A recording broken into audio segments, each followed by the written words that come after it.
May mga umaga na paggising ko, ang unang pumapasok sa isip ko ay ang amoy ng kapeng barako na tinimpla ko para sa kanya. 4 na dekada na halos. Ganoon katagal ko nang ginagawa iyon. Sa loob ng 38 taon ng aming pagsasama bilang mag-asawa, isinakripisyo ko ang lahat. Ang pangalan ko ay Elena. At ito ang aking kwento. Dahil sa pagmamahal. Ibinigay ko ang lahat para kay Jose. Noong mga bata pa kami, pangarap kong maging isang guro. Ngunit nang makita ko ang pangarap sa mga mata niya na maging isang magaling na accountant, isinantabi ko ang sarili kong mga pangarap. Ipinagbili ko ang mga alahas na minana ko pa sa aking ina para lang makapag-aral siya sa gabi habang ako'y rumaraket sa pagtatahi at pagtitinda ng kakanin sa umaga. Sa bawat promotion na nakukuha niya sa trabaho, ako ang kanyang numero 1 tagahanga. Ako ang nagpaplansa ng kanyang barong Tagalog hanggang sa mawala ang bawat lukot. Ako ang naghahanda ng kanyang baon. Ako ang sumasalubong sa kanya sa pinto na may ngiti. Kahit gaano pa ako kapagod sa pag-aalaga sa aming 2 anak, ang buong buhay ko umikot sa kanya, sa pamilya namin. Ibinigay ko ang lahat. Ang aking kabataan, ang aking mga pangarap, ang aking lakas, at masaya ako. Masaya ako sa tuwing nakikita ko siyang nagtatagumpay. Ang tagumpay niya, tagumpay ko na rin. Ang bawat gusali na naitayo ng kanilang kumpanya. Pakiramdam ko, may isang piraso ng aking sakripisyo na nakabaon sa pundasyon nito. Ang buong akala ko, ang buhay na ito, itong pamilyang ito, ay sapat na premyo para sa lahat ng aking pag-aalay. Ang buong akala ko, sa pagtanda namin, sabay naming aanihin ang bunga ng aming mga pinagpaguran. Pero nagkamali ako. Isang malaking pagkakamali. Nagsimula ang lahat sa isang maliit na piraso ng papel. Isang resibo na nakita ko sa bulsa ng kanyang lumang jacket habang nagliligpit ako ng mga damit. Hindi ko sana papansinin, pero nahagip ng mata ko ang pangalan ng isang kilalang jewelry store sa Makati at ang halaga, 450,000 piso. 450,000. Paulit-ulit na umikot sa isip ko ang mga numerong iyon. 450,000 piso. Para saan? Para sa isang diamanteng pulseras. Isang pulseras na hindi ko pa nakikita. Isang pulseras na hindi para sa akin. Ang anibersaryo namin noong Oktubre, lumipas na. Ang Pasko, lumipas na. Ang kaarawan ko, lumipas na rin. Kailan ang huling beses na nakatanggap ako ng regalo mula sa kanya na hindi bulaklak o simpleng card? Hindi ko na matandaan. Habang ako ay nagkakasya sa mga lumang damit at sapatos, may isang tao palang pinagkakagastusan niya ng halos kalahating milyong piso. Sino? At ang kasunod na dagok, ang pinakamasakit sa lahat. Ang kanyang retirement party, 40 taon sa kumpanya. Isang gabi na dapat ay ipinagdiriwang namin ng magkasama. Pero ang sabi niya sa akin, Elena, para sa mga empleyado lang daw. Bawal ang asawa, bawal ang asawa. Ang mga salitang iyon, parang punyal na itinarak sa aking puso. Ang asawang sumuporta sa kanya mula sa simula. Bawal. Ang asawang nagtiis sa lahat ng hirap. Bawal. Pagkatapos ng 38 taon, para akong isang estranghero, isang outsider. Doon, sa harap ng salamin, nakita ko ang isang matandang babae na may kulubot sa mukha at puting buhok. Ito na ba ako? Isang kasangkapan na kapag luma na, itatabi na lang sa isang sulok, tinawag akong pabigat sa hindi direktang paraan. Pinaramdam sa akin na wala akong lugar sa pinakamahalagang gabi ng kanyang buhay. Para akong aso na hindi pwedeng isama sa loob ng bahay. Naramdaman ko ang kirot ng isang taong walang utang na loob. Ang lahat ng sakripisyo ko. Para saan? Para lang ba ito? Pero hindi ako iiyak sa isang sulok. Hindi ako magmamakaawa. Sa edad kong 62, natutunan ko nang hindi lahat ng laban ay dinadaan sa sigawan. Minsan, ang pinakamatalinong sandata ay katahimikan. Tahimik lang ako. Pero ang isip ko ay naglalakbay na. Nagpaplano. Kung hindi ako imbitado bilang asawa, darating ako sa ibang paraan. Darating ako para makita mismo ng 2 mata ko ang katotohanan. Nagpunta ako sa ahensya at nag-apply bilang extra server para sa gabing iyon. Bumili ako ng uniforme. Isang murang itim na bestida at puting apron. Kumuha ako ng salamin na may makapal na frame para itago ang aking mga mata. Itinali ko ang aking buhok sa paraang hindi niya ako makikilala. Sa gabi ng party, habang abala ang lahat sa paghahanda, pumasok ako hindi bilang si Elena Henderson, ang asawa ng celebrant. Pumasok ako bilang isang ordinaryong waitress. Isang anino sa dingding, pero hindi nila alam na ang aninong iyon ay may mga matang mapagmatyag. Hindi nila alam na ang waitress na nag-aalok sa kanila ng champagne ay naghahanap ng katotohanan. Ang aking pagbabalat kayo. Ito ang aking alas. Ito ang aking lihim. Papasukin ko ang kanilang mundo at aalamin ko kung sino ang babaeng nagmamay-ari ng pulseras. Aalamin ko kung bakit ang asawa ko, pagkatapos ng lahat, ay naglihim sa akin. Sa gabing iyon, sa gitna ng mga kumikinang na ilaw at mga pekeng tawanan, matutuklasan ko ang lahat. Makikita ko ang tingin na ibinibigay niya sa isang babaeng mas bata, mas maganda. Maririnig ko ang mga salitang magpapatunay sa aking mga hinala. Ang bawat piraso ng ebidensya ay magtutugma. Ngunit ang tanong, ano ang gagawin ko kapag nalaman ko na ang lahat? Hahayaan ko ba silang magtagumpay? O ipapakita ko sa kanila na ang isang babaeng isinantabi at minaliit ay may kakayahang tumayo para sa kanyang sarili? Huli na ang lahat para sa kanila, na itago pa ang kanilang mga sikreto. Dahil ang katotohanan, gaano man ito kasakit, ay palaging lalabas. At sa gabing iyon, singilan na. Panahon na para malaman ni Jose na ang babaeng binaliwala niya ay hindi isang hangal. Panahon na para harapin niya ang resulta ng kanyang mga ginawa. Manatili kayo at pakinggan kung paano ko binuksan ang kahon ng Pandora sa sarili kong kasal. Mga kakwento, mga nanay, mga tatay, naranasan niyo na bang maramdaman na parang estranghero kayo sa sarili niyong tahanan o magduda sa taong pinag-alayan niyo ng buong buhay niyo? Kung oo, i-like at i-share ang video na ito at mag-iwan ng komento sa ibaba. Kwentuhan mo ako, sabihin niyo sa akin. Saan kayo nanonood? Gusto kong marinig ang inyong mga istorya dahil sa bawat sakit at pagsubok, magkakasama tayo.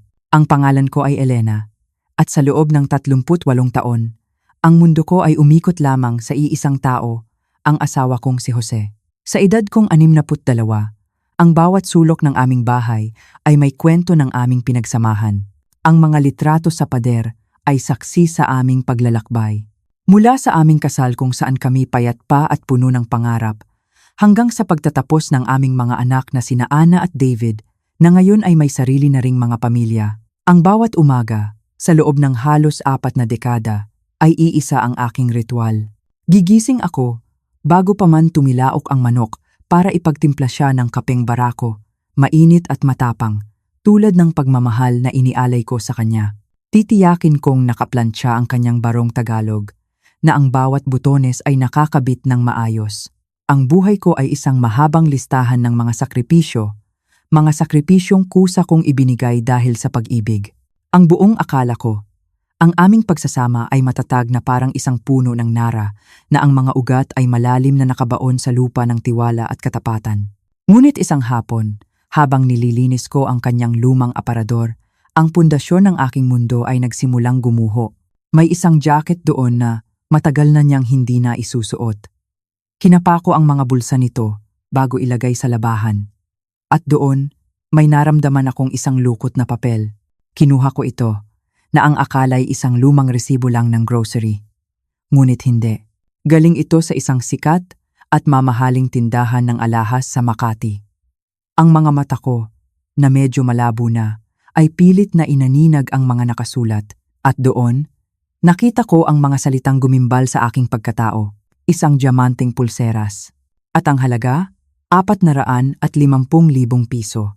Paulit-ulit kong binasa ang mga numero, 4, 5, 0, 0, 0, 0, 450,000.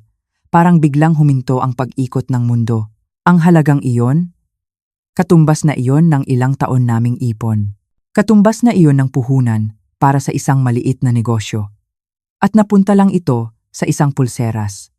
Isang pulseras na hindi ko pa nakikita sa buong buhay ko. Nilibot ng aking mga mata ang aking sariling braso. Ang tanging alahas na suot ko ay ang aming lumang wedding ring at isang relo na regalo pa sa akin ng mga anak ko. Sino ang nagmamay-ari ng pulseras na ito? Para kanino ito? Sinubukan kong isipin. Baka naman sorpresa para sa akin. Pero ang aming anibersaryo noong Oktubre ay lumipas na. Isang simpleng hapunan lang sa paborito naming karinderya ang naging selebrasyon namin. Ang Pasko, nagdaan na rin. Isang bagong duster lang ang natanggap ko. Ang kaarawan ko noong Enero, isang cake lang mula sa bakery sa kanto. Kaya para kanino ang regalong nagkakahalaga ng halos kalahating milyon? Ang tanong na iyon ay parang lason na unti-unting kumalat sa aking isipan. Pinapatay ang bawat alaala ng tiwala na binuo namin sa loob ng 38 taon. Lumipas ang mga araw na dala-dala ko ang mabigat na pasanin na iyon. Hindi ako makakain. Hindi ako makatulog. Bawat ngiti ni Jose, bawat yakap niya ay parang isang kasinungalingan. Isang gabi, umuwi siya na may dalang magandang balita. Malapit na raw ang kanyang retirement party. Isang malaking selebrasyon para sa 40 taon niyang serbisyo sa kumpanya. Sa isang saglit, nabuhayan ako ng loob. Ito na marahil iyon. Baka sa party na iyon niya ibibigay ang sorpresa. Nagsimula na akong mangarap. Anong isusuot ko? Ang luma ko kayang bestida ay pwede pa? Ngunit ang mga pangarap kong iyon ay biglang binasag ng mga salitang lumabas sa kanyang bibig. Habang naghahapunan kami, sinabi niya sa akin, sa isang kaswal na tono na parang nag-uutos lang ng suka sa tindahan. Elena, nga pala, tungkol sa party, huwag ka na lang sumama. Natigilan ako. Ang kutsara at tinidor sa kamay ko ay parang biglang bumigat. Bakit naman? Tanong ko, pilit na pinapakalma ang aking boses. Para sa mga empleyado lang daw kasi, sabi niya.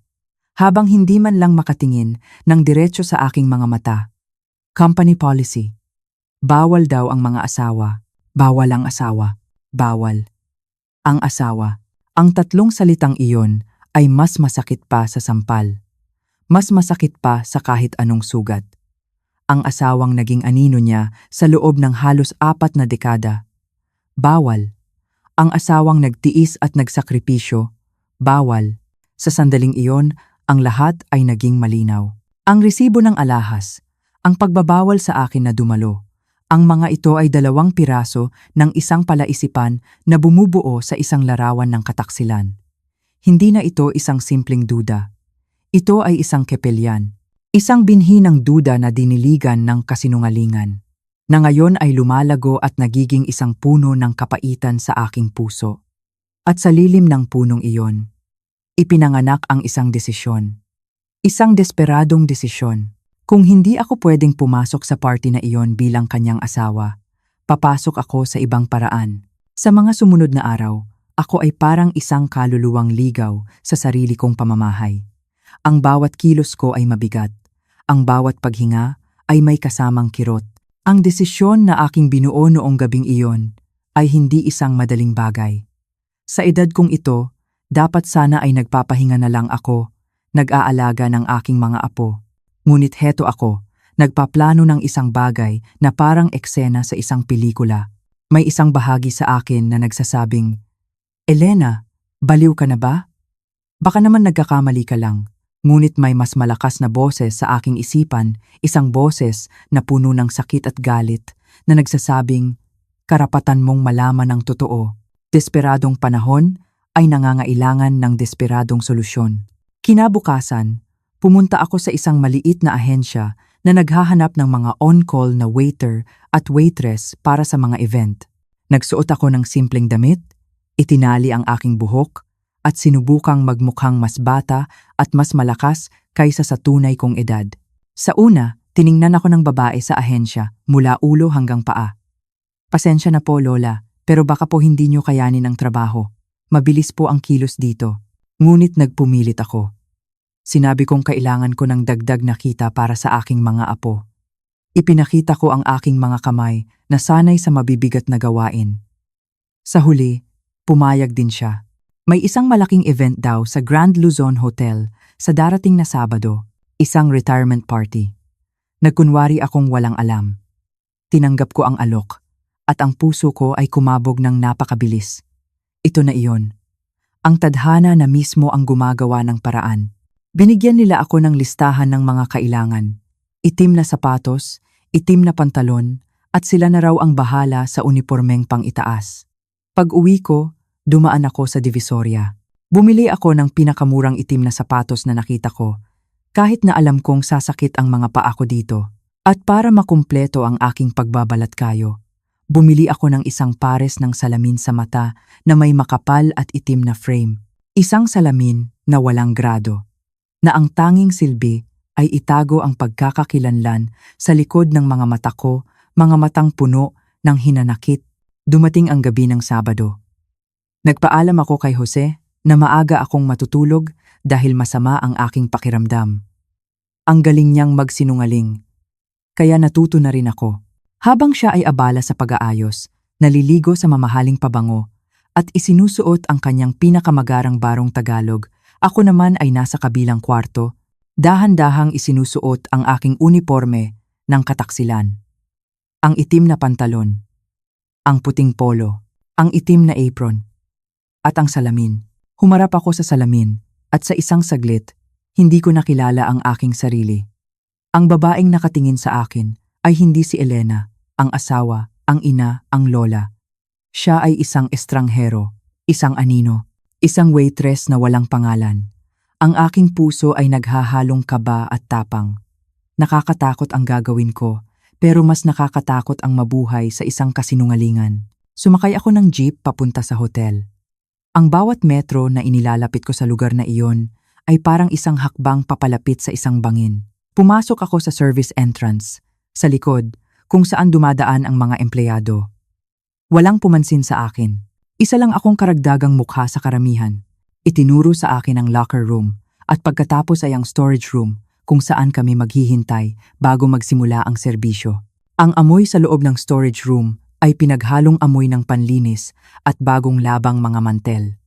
Ang ingay ng party sa kabilang dingding ay abot na abot. Ang maririkit na tugtugin, ang masayang tawanan, para silang mga multo na nanunukso sa akin. Heto ako, nakatayo sa isang madilim na sulok, habang ang aking asawa ay nasa isang marangyang bulwagan, ipinagdiriwang ang kanyang buhay, kasama ang ibang babae. Ang sakit ay bumalik, mas matindi, mas sariwa, ngunit isinantabi ko ito. Ngayong gabi, hindi ako biktima. Ngayong gabi, ako ay isang espiya, at handa na akong lumabas mula sa anino nang buksan ko ang pinto mula sa storage room para akong pumasok sa ibang mundo. Ang liwanag mula sa mga naglalakihang chandelier ay nakakasilaw. Ang sahig ay kumikinang na parang salamin. Ang mga mesa ay napapalibutan ng mga puting rosas at kumikislap na mga ilaw. Ang mga bisita, lahat ay nakadamit ng magara. Nagtatawanan habang hawak ang kanilang mga kupita ng champagne. Kumuha ako ng isang tray ng appetizers. Pilit na pinatatag ang aking mga nanginginig na kamay at nagsimulang maglakad sa gitna ng karamihan. Ang pakiramdam na maging invisible, kakaiba pala. Nakakabingi. Dati, sa mga ganitong okasyon, ako ang nasa tabi ni Jose, ngingiti sa mga bisita, makikipagkamay sa mga asawa ng kanyang mga katrabaho. Ngayon, nilalampasan lang nila ako na parang hindi ako nag-e-exist. Isa lang akong uniforme na may dalang pagkain. At sa pagiging invisible ko, mas malinaw kong nakikita ang lahat. Nakita ko si Ben, ang matalik na kaibigan at kumpare ni Jose. Ang asawa niya, si Susan, ay kasama niya. Teka, akala ko ba bawal ang asawa? Biglang sumikip ang dibdib ko. Isa na namang kasinungalingan. Hindi lang pala ako ang pinagbawalan niya. Ako lang. Ako lang ang ayaw niyang makita dito. Lumapit sa akin si Ben para kumuha ng napkin. Tumingin siya sa akin, pero ang tingin niya ay tumagos lang. Hindi niya ako nakilala. Si Ben, na halos kapatid na ang turingan namin. 30 taon ng Pasko, ng binyag, ng kaarawan. At sa isang iglap, dahil sa suot kong uniforme at salamin, isa na lang akong estranghero. Doon ko naintindihan. Ganito na pala ako kabalewala sa mundo nila. Ipinagpatuloy ko ang paglalakad, palapit ng palapit sa presidential table kung saan nakaupo ang aking asawa, at doon nakita ko siya. Si Jose. Mas gwapo siya ngayong gabi kaysa dati. Ang kanyang buhok na may mga putina ay maayos na nakasuklay. Ang kanyang barong Tagalog na ako mismo ang nagplantsa ay bumagay sa kanya ng husto at tumatawa siya. Isang tawa na malalim at totoo. Isang tawa na matagal ko nang hindi naririnig na para sa akin. Ang tawang iyon ay parang kutsilyong humiwa sa aking puso. At pagkatapos, nakita ko siya, ang babae. Nakaupo siya 2 silya lang ang layo mula kay Jose. Bata pa, siguro mga 35. Ang kanyang buhok ay kulay ginto at nakalugay sa kanyang mga hubad na balikat. Ang kanyang pulang bestida ay kumikinang sa ilalim ng mga ilaw. Isang bestida na marahil ay mas mahal pa sa isang buwan kong budget para sa palengke. Hindi siya nakatingin kay Jose, pero ramdam ko ang koneksyon. At ang paraan ng pag-iwas ni Jose ng tingin sa kanya, masyadong halata. Isang pag-iwas na ginagawa mo lang kapag may itinatago ka. Doon ko naunawaan. Ang babaeng ito ang dahilan. Siya ang dahilan kung bakit ako ipinagtabuyan. Siya ang may-ari ng diamanteng pulseras. Siya ang aking karibal. Pinanood ko sila mula sa malayo. Nagtago ako sa likod ng isang malaking haligi. Nakita ko ang isang maliit na sandali na halos hindi mapapansin ng iba. Habang may kinukuha si Jose, bahagyang gumalaw ang kanyang silya. At ang kamay ng babae dumampi sa balikat ng asawa ko. Isang dampi na mabilis lang, pero puno ng kahulugan. At nakita ko kung paano bahagyang sumandal si Jose sa haplos na iyon. Isang kilos na natural, isang kilos na pamilyar. Isang kilos na nagpapatunay na ang relasyon nila ay hindi na bago. Sa sandaling iyon, ang huling hibla ng pag-asa sa aking puso ay naputol. Ang sakit ay napalitan ng isang malamig at matigas na galit. Ang kailangan ko na lang ngayon ay ang pangalan niya. Ang pangalan ng babaeng sumira sa aking pamilya. Nagsimula na ang programa.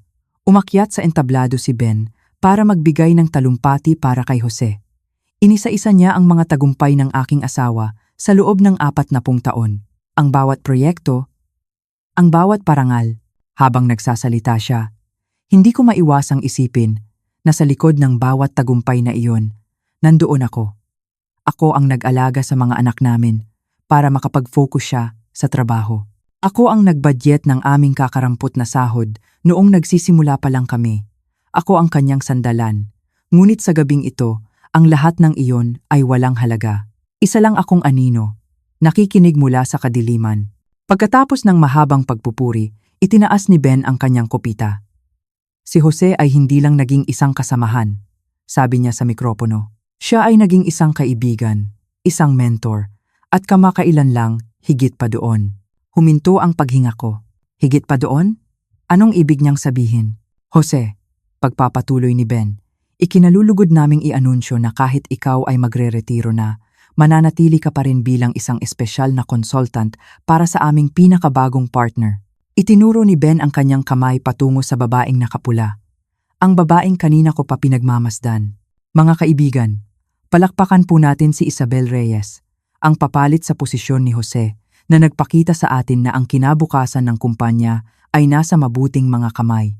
Nagpalakpakan ang lahat. Isang malakas na ugong ng pagbati ang pumuno sa buong bulwagan. At sa gitna ng lahat ng iyon, tumayo si Isabel. Ngumiti siya. Isang ngiting matamis, pero sa aking paningin ay puno ng panunuya. Naglakad siya papunta sa entablado. At sa kanyang pagdaan sa harap ni Jose, ang kanyang kamay ay muling dumampi sa balikat ng aking asawa. Ngunit sa pagkakataong ito, mas matagal, mas may diin. At sa harap ng daan-daang tao, wala silang pakialam. Nang siya ay nasa entablado na, kinuha niya ang mikropono. Ang kanyang boses ay malambing at kaakit-akit. Maraming salamat sa inyong lahat, simula niya. Hindi ko mararating ito kung hindi dahil sa gabay ni Jose sa nakalipas na 2 taon. 2 taon. Ang mga salitang iyon ay parang kidlat na tumama sa akin. 2 taon na pala nilang itinatago ang kanilang relasyon. 2 taon ng kasinungalingan. 2 taon na ginagawa akong tanga. Nagpatuloy siya. At ang mga sumunod niyang sinabi ang tuluyang pumatay sa aking kaluluwa. Tumingin siya ng diretso kay Jose, isang tingin na puno ng pagsamba. Siya ay higit pa sa isang mentor para sa akin, sabi niya. Habang ang kanyang boses ay bahagyang nanginginig na parang nagpipigil ng emosyon. Siya ang aking inspirasyon. Inspirasyon. Sa sandaling iyon, nabitawan ko ang tray na aking hawak. Ang mga baso at platito ay bumagsak sa sahig, lumikha ng isang malakas na ingay na bumasag sa katahimikan ng bulwagan. Lahat ng mata ay napalingon sa akin. Nakita ko ang gulat sa mukha ni Jose, ang pagkainis sa mukha ng ibang bisita, at ang pagtataka sa mukha ni Isabel. Hindi ko na kaya. Kailangan kong umalis. Mabilis akong tumalikod at tumakbo. Tinulak ko ang pinto ng kusina, nilampasan ang mga nagulat na chef, at dumiretso sa pinto sa likod. Nang marating ko ang madilim na iskinita sa likod ng hotel, doon ako napasandal sa pader at humagulgol. Ang malamig na hangin ng gabi ay parang mga sampal sa aking pisngi, ngunit hindi nito kayang tumbasan ang sakit na nararamdaman ko sa loob. 2 taon, 40 taon ng aking buhay. Ang lahat ng aking sakripisyo, ipinagpalit niya sa isang babaeng tinatawag siyang inspirasyon. Ngayon, alam ko na ang totoo. At ang katotohanan ay mas masakit pa sa lahat ng aking mga pinakamasamang bangungot. Nagtago si Elena sa sulok ng kanyang kusina. Doon, sa tabi ng lumang refrigerator na humuhuni ng mahina, pakiramdam niya ay ligtas siya kahit paano. Pero ang totoo, gumuho na ang kanyang mundo. Nakasandal siya sa pader, at ang malamig na semento sa kanyang likuran ay hindi sapat upang palamigin ang init ng galit na nararamdaman niya. Ang kanyang mga kamay, nakulubot na dala ng panahon at pagsisikap para sa pamilya, ay nanginginig habang hawak ang kanyang cellphone. Paulit-ulit niyang binabasa ang mensahe. Isang text mula sa kanyang anak na si Ana. Ang sabi sa mensahe, "Nay, tumawag po si tatay. Hindi raw po siya makakapunta sa birthday party ng apo niyo bukas. Masama daw po ang pakiramdam niya. May sakit daw po." Napapikit si Elena ng mariin. Masama ang pakiramdam? May sakit? Isang malaking kasinungalingan. Alam ni Elena ang totoo. Kanina lamang, bago umalis si Jose ng bahay, ang sigla-sigla nito. Nag-aahit pa ito sa salamin habang humuhuni ng paborito niyang kanta noong dekada 70. Amoy na amoy pa ni Elena ang bango ng aftershave ni Jose. Ang tapang ng pabango. Parang nagpapapogi para sa kung sino. Hindi masama ang pakiramdam ni Jose. Ang totoo, ayaw lang nitong pumunta sa party dahil may ibang lakad ito. At sigurado si Elena, ang lakad na iyon ay kasama ang babaeng iyon. Si Isabel. Bumigat ang dibdib ni Elena. Parang may nakadagan na sako ng bigas sa kanyang puso. "Bakit, Jose?" Bulong niya sa sarili. "Bakit mo nagagawa ito sa akin?" Pagkatapos ng 40 taon, tumingin siya sa paligid ng kusina. Ito ang kaharian niya. Dito niya ipinagluto si Jose ng sinigang, adobo at kare-kare sa loob ng mahabang panahon. Dito sila nagkakape tuwing umaga habang pinag-uusapan ang gastusin sa kuryente at tubig. Ang bawat pinggan, bawat kutsara ay saksi sa kanilang pagsasama. Pero ngayon, pakiramdam ni Elena, isa siyang dayuhan sa sarili niyang bahay. Pumatak ang luha sa kanyang pisngi, mainit, masakit. Naalala niya ang sinabi ng kanyang kumaring si Tessie noong isang araw. Sabi nito, "Naku Elena, kapag ang lalaki ay biglang nagiging banidoso at laging wala sa bahay, mag-ingat ka na, baka may nililigawan na iyang iba." Noon, tinawanan lang niya si Tessie, sabi niya, "Matanda na kami, Mare." Wala nang asim si Jose, pero nagkamali siya. Sobrang nagkamali siya. Ang sakit ay unti-unting napalitan ng galit. Isang matinding galit na nagmumula sa kaibuturan ng kanyang pagkatao. Hindi siya papayag na ganito na lang ang mangyayari. Hindi siya papayag na maging kawawa sa sarili niyang pamilya. Tumayo si Elena. Pinunasan niya ang kanyang mga luha gamit ang laylayan ng kanyang duster. Huminga siya ng malalim. Isang hinga na puno ng desisyon. Kailangan niyang malaman ang buong katotohanan. Kahit na masakit. Kahit na madurog pa ang puso niya ng tuluyan, aalamin niya kung ano talaga ang ginagawa ni Jose at ni Isabel. Hindi siya magiging biktima. Siya si Elena. Siya ang ilaw ng tahanan na ito. At kung kailangang sunugin niya ang kasinungalingan para lumabas ang totoo, gagawin niya. Kinuha niya ang kanyang bag, Tiningnan ang laman ng pitaka. May sapat pa siyang pera para sa pamasahe sa tricycle at jeep. Pupuntahan niya si Jose. Hahanapin niya ito at kapag nagkaharap sila, hindi na siya ang Elena na tahimik lang sa isang tabi. Ngayon, lalaban siya. Sa kanyang paghahanap, napadpad si Elena sa isang maliit na kapilya malapit sa palengke. Nakita niya ang kotse ni Jose na nakaparada sa di kalayuan. Kumabog ng malakas ang kanyang dibdib. Dahan-dahan siyang lumapit. Nakita niya si Jose. Nakatayo ito sa labas ng kapilya, kausap ang isang babae. Si Isabel. Nakatalikod si Elena, nagtatago sa likod ng isang malaking puno ng akasya. Kitang-kita niya ang mukha ni Isabel. Maganda ito, oo. Mas bata ng kaunti sa kanya, maayos ang pananamit. Naramdaman ni Elena ang kirot ng selos na parang hinihiwa ang kanyang sikmura. Pero teka, habang tinititigan niya si Isabel, napansin niya ang isang bagay na hindi niya inaasahan. Hindi tumatawa si Isabel. Hindi ito nakangiti na parang isang babaeng karelasyon ng asawa ng may asawa. Umiiyak ito. Ang mga balikat ni Isabel ay yumuyugyog.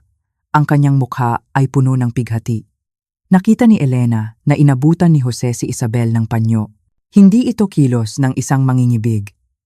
Ito ay kilos ng isang ama o isang nakatatandang kapatid na nagpapatahan. Lumapit pa ng kaunti si Elena upang marinig ang usapan. Kailangan niyang marinig. Jose, hindi ko na alam ang gagawin ko. Humahagulgol na sabi ni Isabel. Ang boses nito ay basag na basag. Sinasabi ng abogado ng asawa ko na wala akong kakayahang magpalaki ng bata dahil wala akong trabaho ngayon. Natigilan si Elena. Nagpatuloy si Isabel. Ang annulment namin. Nauubos na ang ipon ko sa gastos. At ngayon, gusto pa nilang ilayo sa akin ang kaisa-isa kong anak. Jose, tulungan mo ako. Ikaw lang ang kilala kong mapagkakatiwalaan dito. Narinig ni Elena ang boses ni Jose. Mahinahon, puno ng awa. Huwag kang mag-alala, Isabel, sabi ni Jose. Tutulungan kita sa abot ng makakaya ko. Kakausapin ko ang kakilala kong abogado. Hindi natin hahayaan na mangyari iyon. Parang binuhusan ng malamig na tubig si Elena. Ang akala niyang karibal, ang babaeng pinagselosan niya ng lubusan, ay isang babaeng wasak ang puso at lumalaban para sa kanyang anak. Si Isabel ay hindi isang kontrabida sa buhay ni Elena. Siya ay isang inang nagmamakaawa sa tadhana. Nakita ni Elena na tinapik ni Jose ang balikat ni Isabel. Walang mali siya. Walang pagnanasa. Puro pagmamalasakit lang. Biglang nakaramdam ng hiya si Elena. Sobrang hiya. Muntik na niyang sugurin ang babaeng ito kanina. Muntik na siyang gumawa ng eksena na pagsisisihan niya habang buhay. Naging makasarili siya. Ang inisip lang niya ay ang sarili niyang damdamin, habang ang taong nasa harapan ng asawa niya ay pasan ang daigdig. Umatras si Elena, dahan-dahan. Habang naglalakad palayo, naramdaman niya ang bigat ng kanyang pagkakamali. Si Jose, ang asawa niya, ay tumutulong sa kapwa, isang mabuting gawa. At siya ay nag-iisip ng masama. Patawarin mo ako, Lord, bulong ni Elena habang naglalakad sa bangketa. Naging bulag ako sa selos. Ang imahe ni Isabel na umiiyak ay tumatak sa isipan ni Elena. Naalala niya noong bata pa ang anak nilang si Ana. Naalala niya ang takot na baka may mangyari dito. Ang pagmamahal ng isang ina ay walang katumbas. At iyon ang ipinaglalaban ni Isabel. Napagtanto ni Elena na ang kanyang asawa ay hindi nagtataksil. Ang kanyang asawa ay nagpapakita ng kabutihang loob na minahal niya noon pa man. Si Jose ay mabait, matulungin, at siya, si Elena, ay nakalimot sa katotohanang iyon dahil sa takot at insecurity. Kailangan niyang itama ito. Kailangan niyang humingi ng tawad. Hindi lang kay Jose, kundi pati na rin sa kanyang sarili. Dahil sa pagdududa niya, muntik na niyang sirain ang tiwala na pundasyon ng kanilang pagsasama. Nang makauwi si Jose ng hapong iyon, naghihintay si Elena sa sala. Tahimik ang bahay. Ang tanging naririnig ay ang tunog ng electric fan na umiikot sa sulok. Nakaupo si Elena sa sofa, hawak ang isang bagay sa kanyang kamay. Ang pulseras, ang mamahaling pulseras na nakita niya sa resibo noon. Pagpasok ni Jose, halata sa mukha nito ang pagod. "Oh, Elena, Gising ka pa pala, bati ni Jose habang tinatanggal ang kanyang sapatos. Hindi sumagot si Elena agad. Tumayo siya at lumapit kay Jose. Ipinakita niya ang pulseras. Jose, simula ni Elena. Ang boses niya ay nanginginig pero matatag. Pag-usapan natin ito. Namutla si Jose nang makita ang alahas. Saan? Saan mo nakita iyan? Huwag mo nang itanong kung saan, sagot ni Elena. Tinitigan niya ang asawa sa mata. Ang gusto kong malaman, para kanino ito? At bakit ka nagsinungaling sa akin? Bakit ka nagsinungaling kay Ana na may sakit ka? Napabuntong hininga si Jose. Lumapit siya kay Elena at hinawakan ang kamay nito, pero iniwas ni Elena ang kanyang kamay. Elena, makinig ka, pakiusap ni Jose. Hindi ito tulad ng iniisip mo. Ano ang dapat kong isipin, Jose? Tumaas ng kaunti ang boses ni Elena. Nakita kita kasama si Isabel. Alam ko na tinutulungan mo siya sa annulment niya. Narinig ko kayo kanina.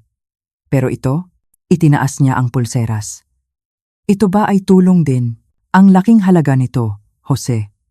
Ilang libong piso ito. Para sa isang kaibigan, umiling si Jose. Hindi iyan para kay Isabel. Kung hindi, para kanino?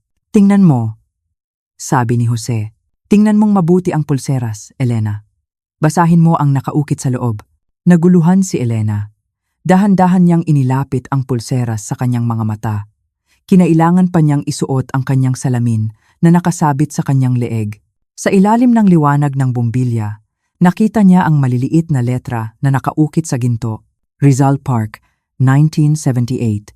Sa aking mahal, natigilan si Elena. Bumalik ang mga alaala. Taong 1978, doon sila unang nag-date ni Jose. Sa Luneta o Rizal Park. Naalala niya ang suot niyang bestida noon, kulay asul. Naalala niya ang binili nilang sorbetes. Naalala niya kung paano hinawakan ni Jose ang kanyang kamay sa unang pagkakataon habang nanonood sila ng dancing fountain. Napatingin siya kay Jose. Nakangiti na ito ng mapait. Elena, malambing na sabi ni Jose, malapit na ang anibersaryo natin. 45 years, 45 taon. Iyan ang regalo ko sa iyo. Ipinasadya ko pa iyan sa isang platero, sa kabilang bayan, kaya naging abala ako. Nanghina ang mga tuhod ni Elena. Napaupo siya pabalik sa sofa. Ang pulseras ay hindi para sa ibang babae. Ito ay para sa kanya. Ito ay simbolo ng kanilang pagsisimula. At yung pagsisinungaling mo kay Ana? Tanong ni Elena pero mahina na ang boses niya. Kasi nga, kukunin ko sana iyan kanina, paliwanag ni Jose. Gusto ko sana itong ibigay sa iyo ng sorpresahan. Kung sumama ako sa party, baka hindi ko na maasikaso ang pagkuha niyan. At saka, may inasikaso pa akong isa. Hindi makapagsalita si Elena. Ang damdamin niya ay parang roller coaster. Mula sa galit, napunta sa hiya, at ngayon ay pagkabigla at lungkot. Lungkot dahil pinagdudahan niya ang lalaking ito na wala namang ginawa kundi mahalin siya. Hinawakan ni Jose ang pulseras mula sa kamay ni Elena. Dahan-dahan niya itong isinuot sa pulso ng asawa. Kasya ba? Tanong ni Jose. Tumango si Elena. Tumulo na naman ang kanyang luha. Pero ngayon, luha na ito ng pagsisisi at pasasalamat. Pasensya ka na, Jose, hikbi ni Elena. Akala ko ipinagpalit mo na ako. Kahit kailan, Elena, sagot ni Jose. Ikaw lang. Mula noon sa Luneta hanggang ngayon, ikaw lang. Kinabukasan, maagang nagising si Elena. Pero wala si Jose sa tabi niya. Nasa kusina ito, nagluluto ng almusal. Amoy na amoy ang sinangag at pritong itlog. Paglabas ni Elena ng kwarto, sinalubong siya ni Jose ng isang mainit na tasa ng kape. Magandang umaga, mahal? Bati ni Jose. Magandang umaga, sagot ni Elena, na medyo nahihiya pa rin sa nangyari kagabi. May inilapag si Jose na isang envelope sa mesa. Ano ito? Tanong ni Elena. Buksan mo. Nakangiting sabi ni Jose. Kinuha ni Elena ang envelope. Nang buksan niya ito, nakita niya ang 2 ticket. Ticket sa barko at isang reservation sa isang magandang resort sa Bohol. Jose, bulalas ni Elena. Ang mahal nito. Matagal ko na iyang pinag-iipunan. Sabi ni Jose habang umuupo sa tabi niya. Naalala mo ba noong sabi mo, gusto mong makakita ng Chocolate Hills at gusto mong makakain sa floating restaurant sa Lobok River? Ilang taon na ang nakararaan, sinabi mo iyon habang nanonood tayo ng TV. Hindi makapaniwala si Elena. Natandaan iyon ni Jose? Isang simpleng hiling na nasabi niya ng pahapyaw, tinandaan ng asawa niya at pinag-ipunang maigi. Kaya ako laging wala nitong mga nakaraang linggo, pag-amin ni Jose. Kumukuha ako ng mga extra na biyahe. Tumutulong ako sa hardware ng kumpare ko para kumita ng dagdag. At oo, tinutulungan ko rin si Isabel. Pero kasabay noon, inaayos ko ito. Gusto ko, sa anibersaryo natin, maramdaman mo na ikaw pa rin ang pinakamahalagang babae sa buhay ko. Tiningnan ni Elena ang mga tiket. Destination, Tagbilaran, Bohol. Biglang naramdaman ni Elena ang isang uri ng kilig na matagal na niyang hindi nararamdaman, yung kilig noong dalaga pa siya. Yung pakiramdam na may nagpapahalaga sa iyo. Sa edad nilang ito, lagpas 60 na, akala ni Elena ay tapos na ang panahon ng mga sorpresa at romansa. Akala niya, ang buhay mag-asawa sa katandaan ay puro na lang pag-inom ng maintenance na gamot at pag-aalaga ng apo. Pero ipinakita ni Jose na hindi totoo iyon. Ang pag-ibig ay walang edad. Ang pag-ibig ay hindi naluluma. Akala ko iiwan mo na ako, pag-amin ni Elena sa mahinang boses. Ang tanda ko na kasi, ang dami ko ng kulubot, hindi na ako kasing ganda noong nasa luneta tayo. Hinawakan ni Jose ang mukha ni Elena. Ang kanyang mga palad ay magaspang, tanda ng pagtatrabaho, pero ang haplos ay napakalambot. Elena, tingnan mo ako, sabi ni Jose. Para sa akin, mas maganda ka ngayon. Ang bawat guhit sa mukha mo, kasama ako diyan. Kasama ako sa bawat tawa, bawat iyak na nagdulot niyan. Iyan ang mapa ng buhay natin. Bakit ko ipagpapalit ang babaeng nakasama ko sa lahat ng hirap at ginhawa? Napangiti si Elena. Sa loob ng mahabang panahon, nakaramdam siya ng tunay na kapanatagan. Ang sakit ni Jose, ang mga lihim na lakad, ang mga text na hindi ipinapakita, lahat iyon ay para dito. Para sa isang second honeymoon. Tiningnan ni Elena ang pulseras sa kanyang kamay at ang mga tiket sa mesa. Ito ang katotohanan. Mahal siya ng asawa niya at handa itong gawin ang lahat para pasayahin siya. Mag-impake ka na, biro ni Jose. Baka maiwan tayo ng barko sa Makalawa. Tumawa si Elena. Isang tawa na magaan at masaya. Oo na, oo na. Hahanapin ko lang ang bathing suit ko na one piece. Nagtawanan silang dalawa. Ang kusina na kahapon ay puno ng lungkot at hinala, ngayon ay napuno ng halakhak at pag-asa. Dumating ang gabi bago ang kanilang alis. Tahimik na nakaupo ang mag-asawa sa beranda ng kanilang bahay. Ang simoy ng hangin ay presko. Dinig na dinig ang huni ng mga kuliglig.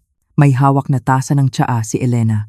Si Jose naman ay nagbabasa ng dyaryo sa ilalim ng madilim na ilaw. Jose. Basag ni Elena sa katahimikan. Ibinalaban ni Jose ang dyaryo. Bakit, mahal? Gusto ko lang humingi ng tawad ulit. Seryoso, sabi ni Elena. Hindi lang dahil sa pinagdudahan kita, kundi dahil nawalan ako ng tiwala sa kung anong meron tayo. Tumayo si Elena at lumapit sa asawa. Umupo siya sa tabi nito sa mahabang bangko na gawa sa kawayan. Alam mo, patuloy niya, noong nakita ko ang text ni Ana at noong nakita kita kasama si Isabel parang tinakasan ako ng bait. Nakalimutan ko lahat ng pinagsamahan natin. Nakalimutan ko na ikaw si Jose, ang lalaking hindi marunong manloko. Inakbayan siya ni Jose. Isinandal ni Elena ang kanyang ulo sa balikat ng asawa. Tao lang tayo, Elena, sagot ni Jose. Naiintindihan ko, siguro nagkulang din ako. Masyado akong naging abala sa sorpresa. Nakalimutan kong iparamdam sa iyo na nandito lang ako. Naging busy ako masyado. Nawalan tayo ng oras mag-usap, pero mali pa rin ako. Giit ni Elena. Ang selos, lason iyon eh. Nilason nun ang isip ko. Muntik na tayong masira dahil lang sa imahinasyon ko. Ang mahalaga, sabi ni Jose sabay halik sa noo ni Elena, ay nalaman natin ang totoo, at ang totoo ay mahal natin ang isa't isa. Ang pagpapatawad naman, hindi lang iyan para sa akin, para rin iyan sa iyo, Elena. Patawarin mo ang sarili mo. Huwag mo nang dalahin ang bigat na iyan. Naramdaman ni Elena ang pagkawala ng huling tinik sa kanyang puso. Ang pagpapatawad ay hindi lang basta pagsasabi ng sorry. Ito ay ang pagtanggap na may mga pagkukulang, pero mas matimbang ang pagmamahal. Ito ay ang desisyon na magsimula muli, hindi mula sa simula, kundi mula sa kung nasaan sila ngayon, mas matatag, mas maalam. Pangako, bulong ni Elena. Hindi na ako magdududa, kahit mag-amoy pabango ka pa araw-araw. Natawa si Jose. Aba, kailangan mabango. Baka may makasalubong tayong magandang lola sa Bohol eh. Kinurot siya ni Elena sa tagiliran. Ikaw talaga. Aray! Biro lang, tawa ni Jose. Hinawakan ni Jose ang kamay ni Elena ng mahigpit. Ang kanilang mga daliri ay naghawak tila mga ugat ng puno na magkaugnay sa ilalim ng lupa. Handa ka na ba para bukas? Tanong ni Jose. Handang-handa na, sagot ni Elena. Saan man tayo makarating, basta kasama ka, masaya ako. Tumingala sila sa langit. Ang daming bituin. Parang noong bata pa sila. Parang noong nagsisimula pa lang sila. Sa gabing iyon, natulog si Elena ng mahimbing. Walang pangamba. Walang selos. Ang tanging nasa isip niya ay ang pagbiyahe nila bukas. At ang kasiguraduhan na, sa huli, ang pamilya at ang tunay na pag-ibig ang laging mananaig. At iyon, para kay Elena, ang pinakamagandang regalo sa lahat. 3 buwan ang lumipas. 3 buwan mula noong gabing iyon sa opisina ni Jose, kung saan ang mga luha ng pagdududa ay napalitan ng mga luha ng pag-unawa. Ngayon, hindi na ako nakatayo sa isang madilim na eskinita, nilalamig at nag-iisa. Nakaupo ako sa isang malawak na balkonahe ng isang villa sa Tuscany. Ang hangin ay may dalang amoy ng mga puno ng cypress at hinog na ubas. Sa aking harapan, ang araw ay dahan-dahang lumulubog sa likod ng mga luntiang burol na nagiiwan ng kulay kahel at rosas na mga guhit sa kalangitan. Isang tanawin na dati ay sa mga pelikula ko lang nakikita. Mula sa loob ng kusina, naririnig ko ang aking asawa, si Jose. Naririnig ko siyang bumubulong-bulong at paminsan-minsan ay sumusumpa sa masa ng pasta na pilit niyang ginagawa mula sa simula. At napapangiti ako, isang ngiti na matagal na wala sa aking mga labi. Isang ngiti na totoo at payapa at puno ng pagmamahal. Ang paglalakbay namin dito ay hindi nagsimula sa eroplano. Nagsimula ito sa isang masakit na pag-uusap sa loob ng isang maliit na opisina kung saan halos gumuho ang 40 taon naming pagsasama. Habang pinagmamasdan ko ang papalubog na araw, biglang nag-vibrate ang aking telepono sa ibabaw ng mesa. Kinuha ko ito. Isang mensahe mula sa aming anak na si Ana. Isang litrato. Ang aking bagong apo, si Emma, na 3 linggo pa lang ang edad. Mahimbing siyang natutulog sa mga bisig ng kanyang ina. Ang kanyang maliliit na labi ay bahagyang nakaawang. Ang kanyang mukha ay payapa, walang kamalay-malay sa gulong maaaring mangyari sa mundo. Tinitigan ko ang litrato at ang aking mga mata ay unti-unting napuno ng luha. Ngunit sa pagkakataong ito, hindi ito luha ng sakit. Ito ay luha ng pasasalamat. Muntik ko nang makaligtaan ito. Ang kaisipang iyon ay parang isang malamig na hampas sa aking puso. Muntik ko nang hayaan ang aking galit at pagdududa na sirain ang lahat ng ito. Muntik ko nang talikuran ang lalaking nasa loob ngayon na sinusubukang magluto para sa akin kahit na halatang hindi niya alam ang kanyang ginagawa. Muntik ko nang ipagpalit ang mga ganitong sandali. Ang pagsilang ng aking apo. Ang paglubog ng araw sa Tuscany. Ang katahimikan ng pagmamahal para sa pait ng paghihinala. Sa isang iglap, naintindihan ko.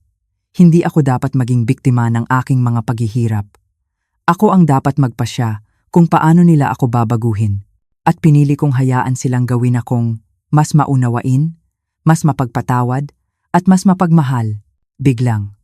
Isang malakas na tunog ng smoke alarm ang bumasag sa katahimikan na sinundan ng sigaw ni Jose mula sa loob. Elena! Elena, tulong! Ang sauce dapat ay pula. Pero bakit parang kulay abo? Tumawa ako. Isang malakas at masayang tawa na umalingaw-ngaw sa buong balkonahe. Tumayo ako at pumasok sa loob para tulungan siya. Dahil sa huli, ito ang ginagawa namin. Pagkatapos ng 40 taon, pagkatapos ng mga hindi pagkakaunawaan, ng mga lihim at ng mga kasinungalingan, kami ay laging nariyan para sa isa't isa. Tinutulungan namin ang isa't isa. Pinipili namin ang isa't isa. Araw-araw, paulit-ulit. Ang pasta, sa huli, ay isang sakuna. Sunog sa labas, hilaw sa loob. At ang kulay abong sauce ay lasang papel.